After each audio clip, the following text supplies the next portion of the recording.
Share कर रहे थे स्टेज प्रधानमंत्री नरेंद्र मोदी के साथ। तब उन्होंने क्या कहा, मैं आपको सुनवाना चाहती हूं, सुनिए। नरेंद्र मोदी जी, हमारे हिसाब से प्रधानमंत्री का मतलब हमारे बड़े भाई के जो मदद रहे तो ही हर प्रदेश के मुख्यमंत्री उनके क्षेत्र में वो कुछ तरक्की कर सकता है, कुछ डेवलपमेंट को आगे ले सकता है।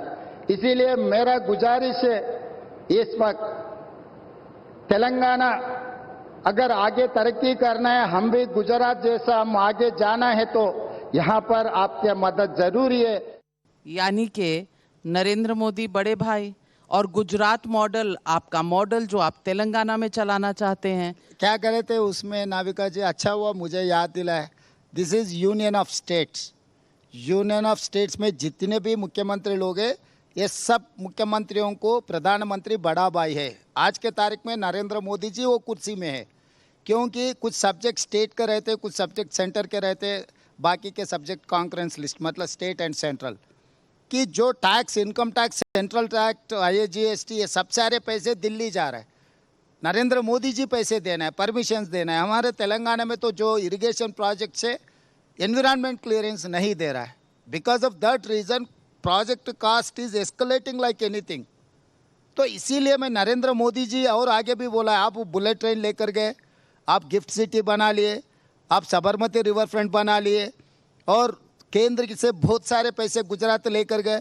कोई भी तेलंगाना में इन्वेस्टमेंट करने के लिए आए तो डरा के फिर वो गुजरात लेकर जा रहा है। तो प्रधानमंत्री सबको, जितने सारे मुख्यमंत्री हैं, सबको छोटे भाई समझकर सबको मदद देना, सबका हिस्सा बराबर देना। हमारे हिस्सा हमको बराबर नहीं मिल रहा है, इसीलिए प्रधानमंत्री से मैं ये कहा, याद दिलाया उनको, आप बड़ा भाई है, आप बड़ा भाई जैसा काम करना है, सब छोटे भाइयों को मदद करना है। आप याद दिला रहे थे। हाँ। और आप जिन्हें बड़ा भाई कहते हैं, उन्हें आपके नेता राहुल गांधी क्या कहते हैं? उसका हिस्सेदार बराबर है ना, वो लोग कॉन्फ्लिक्ट ऑफ इंटरेस्ट है, एक ही कुर्सी के लिए दोनों लड़ रहे हैं। वो छोटे भाई बड़े भाई कहाँ हैं? तो उनका कॉन्फ्लिक्ट ऑफ इंटरेस्ट है, तो वो चौकीदार चोर है बोलेंगे तो चलेगा। आप बड़े भाई खाली पैसे निकालने के लिए बोलेंगे। नाविका जी, आप समझो, अभी नरेंद्र मोदी के खिलाफ इस देश में कौन चुनाव लड़ रहा है? राहुल गांधी जी। मतलब आगे राहुल गांधी जी कहीं प्रदेश का मुख्यमंत्री बनने का थोड़ी है। अगर इस देश के जनता चाहे तो नरेंद्र मोदी जी को कुर्सी से उतार के राहुल जी को बिठाएंगे, तो लेवल प्लेइंग फील्ड इक्वल है। राहुल गांधी कह रहे हैं बीजेपी और नरेंद्र मोदी को 150 सीट से ऊपर नहीं आएंगी।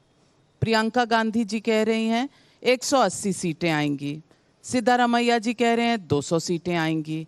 आप कह रहे हैं 220 से 240 आएंगी।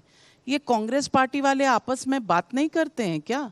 अगर बात करते तो स्ट्रैटेजी, जो स्ट्रैटेजी आप बोल रहे हो, वो भी सेम रहता और इंटरनल जो आपका सर्वे है उसका भी पता चलता। कभी कभी ऐसा हो जाता है, हम भी पत्रकारों से ज़्यादा बात करते हैं ना, जो पत्रकार हमें दिखाएंगे वो हिसाब से कभी कभी हम लोग भी गलत फहमी में चले जाते।